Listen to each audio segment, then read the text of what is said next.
मैं 6 अध्याय में जाता हूं आपके लिए, गलातियों, ठीक है। इसका 6 का 14 और 15 वचन क्या कहता है?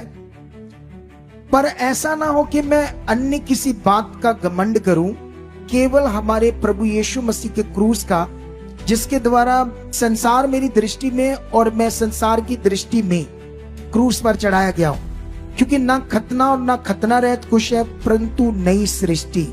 हालेलुया। जितने इस नियम पर चलेंगे उन पर और परमेश्वर के इज़राइल पर शांति और दया होती रहेगी।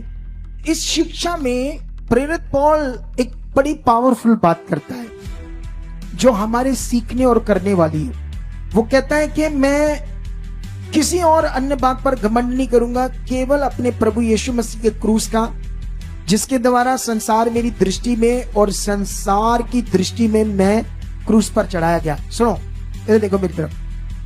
संसारिक चीजें, क्रूस के द्वारा जो जीवन आया है यीशु मसीह के द्वारा, तुम्हें उसी में बढ़ना है, उसी में अपनी समझ बुद्धि को और बढ़ाना है कि क्या उसने हमारे लिए। कितनों को बात समझ आ रही?